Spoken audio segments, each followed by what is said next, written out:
Boys, is she naked? Shh, Billy, pretend she's invisible.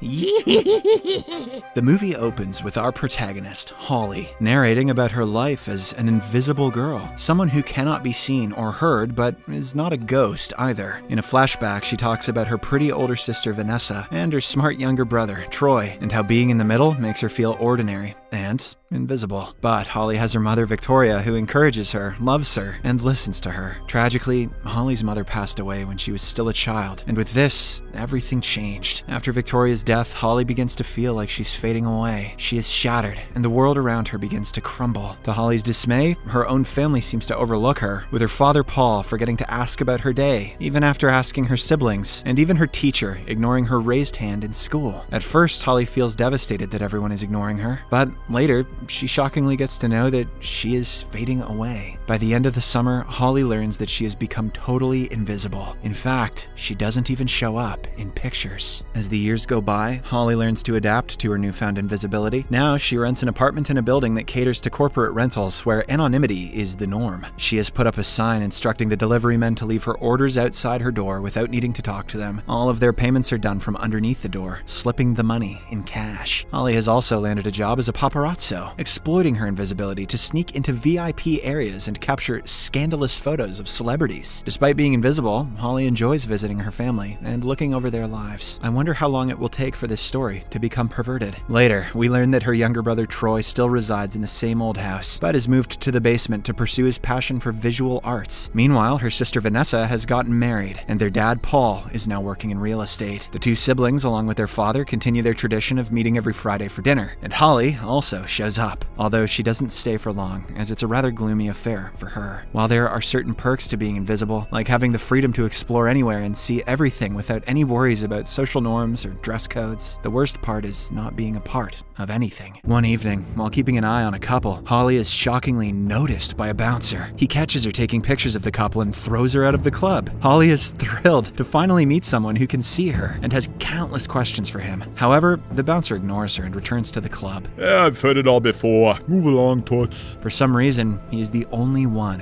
who can see her. Later, at home, as Holly is going through her previous works, she comes across the bouncer's picture. She remembers him as Shane, a guy she had caught cheating on camera. Filled with remorse, she decides to do some research on Shane and discovers that he's a former MMA fighter and a world champion who once dated popular actress and supermodel Juliana. However, after the pictures Holly took went viral, Shane's fans turned against him. His prosperous career spiraled out of control, and the couple eventually broke up. To make matters worse, Shane was arrested for illegal activities, and his MMA career came to an end after he lost the championship to his fellow fighter, Mate. Determined to make it up to him, even though at least 90% of that was not her fault at all, Holly goes back to the club and patiently waits for Shane. As soon as he arrives, she apologizes and offers to help clean his reputation. At first, Shane is furious with her and asks her to go away, but Holly convinces him to give her 5 minutes to prove her skills. Oh, 5 minutes. Why didn't you say so? Shortly after, Shane meets with his manager to discuss an upcoming event, and Holly surprises him by sitting next to the manager and reading his text messages. Although Shane is initially confused, he plays along as Holly points out all the ways his manager is lying, including trying to pay him less than what the event offers. Shane then argues with the manager and negotiates a better deal for himself. After this, he drags Holly out of the building and asks her, What's going on? She reveals that she is invisible to others, but as expected, Shane doesn't believe her. So, to prove herself, she stands in front of an oncoming car. Shane pulls her back at the last second, but the driver, who had no idea that someone was standing on the road, yells at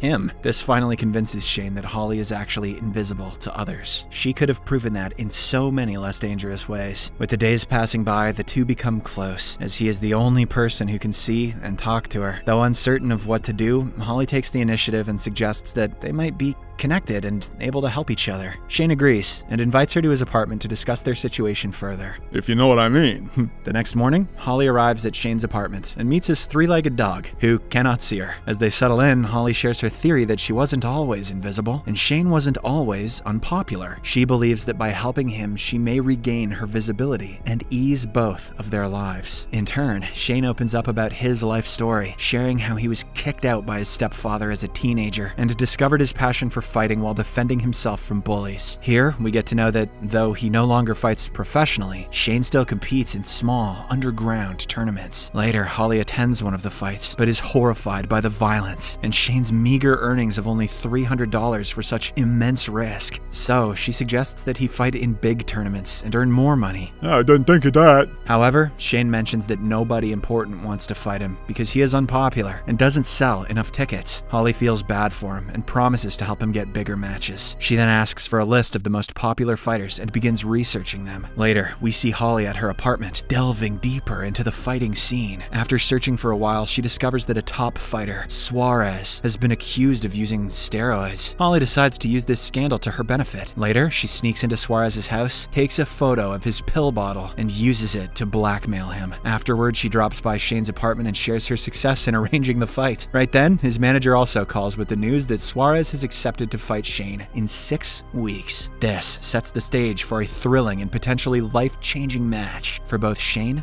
and Holly. Later, during his training sessions, Holly visits him and they strike up a conversation. They bond over stories about their respective families, and after hearing about Holly's sister's condition of restlessness, Shane suggests that she might be pregnant. However, Holly believes that something else is up. She then reveals that she is scared of crowds due to a past injury sustained at a concert. Shane is slightly disappointed that Holly cannot attend his fight, but he has another idea. He suggests that she come to his apartment to watch it on TV, which she gladly accepts. In the next scene, the match day finally arrives, and despite being away from fighting for more than 5 years, Shane emerges victorious. However, he gets a disappointing payout from the match due to his manager taking a larger cut of his earnings. On his way out of the building, a reporter inquires about Shane's plans to celebrate, and he replies that he is already doing so in his own way. Moments later, Shane returns home to Holly and shows her his injuries. She naturally becomes worried, but he downplays them. Shane then invites Holly to the rooftop of his apartment building, where they discuss the fight. He expresses his concerns that Holly may not be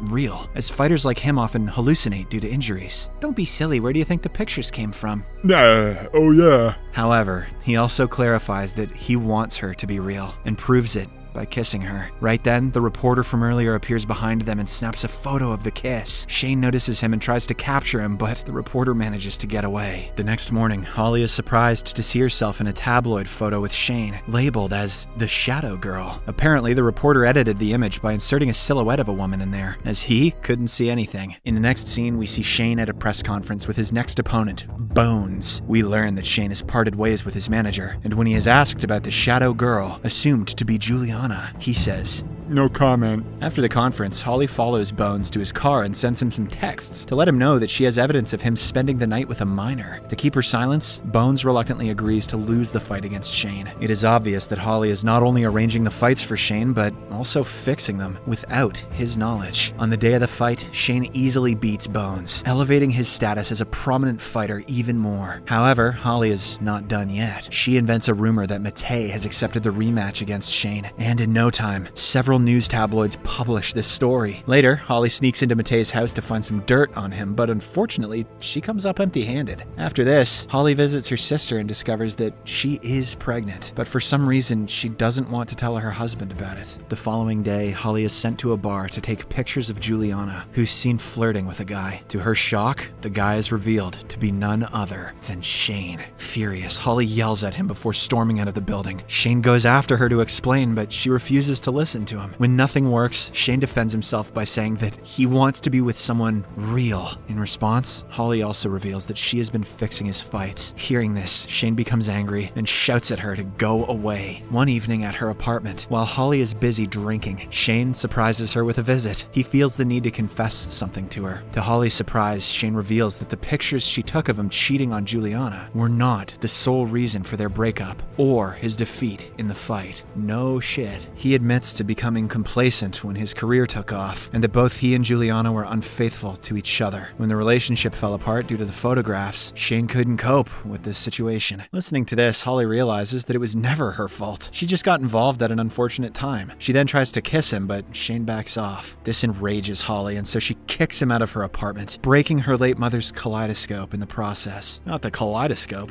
The hell is that thing? says Shane. The next morning, Holly wakes up to a distressing discovery. She can no longer see herself in the mirror. She is desperate for answers and decides to seek out Shane at the gym. However, to her horror, he cannot see her either. After she leaves, Shane is visited by Juliana. She jokes that she doesn't date losers, and this makes Shane question her true intentions. He wonders if she would have contacted him if he hadn't become famous again. The answer is obviously no. Elsewhere, Holly decides to visit her family one last time to bid them farewell. She starts with Vanessa, who still hasn't told her husband about her pregnancy. Holly decides to kick the trash can, revealing the pregnancy test. Her brother-in-law notices it, and although he is thrilled about the news, Vanessa is scared. She has always been regarded as nothing more than a pretty face and feels unworthy of being a mother because her mother showed favoritism towards her sister. Next, Holly visits her brother Troy and watches his latest movie, which she finds quite impressive. When his crush passes by on the street, Holly trips her on purpose, allowing Troy to finally talk to her. After this, she goes to see her father Paul and discovers sleeping pills and 3 pictures of kaleidoscope art, which indicates that he still misses his late wife, Victoria. At this moment, Holly realizes that she has been so focused on her own loss that she had not been there for her family, who have also been hurting. Hence, she apologizes to her father and decides to change her ways. Following this, Holly takes a bus to see Shane's match against Matei, risking being in a crowd. When she gets there, she notices Shane on the losing side and sneaks into the ring to support him, promising to be there for him no matter what. To her surprise, Shane finally sees her again, but so does the entire audience. Regardless, Holly remains by Shane's side, holding his hand until security finally kicks her out. Unfortunately, he loses the match by a tiny difference in points, probably because he was distracted by Holly. After the intense match, Juliana approaches Shane with words of sympathy, but also understandingly grants him permission to see Holly. Without hesitation, Shane rushes to the hallway and convinces the security that Holly is with him, and once they are alone, he finally embraces her in a tight hug. Holly admits that Shane was right about her life, and in turn, he confesses that she was right about Juliana. Days later, Holly surprises her dad with an unexpected visit, and Paul's eyes light up with joy as he sees his daughter again. The movie ends when the father and daughter share a warm embrace, finally reconnecting after years of being apart. Subscribe for more videos like this, turn on notifications, and leave a like to help the channel out. Thank you for watching.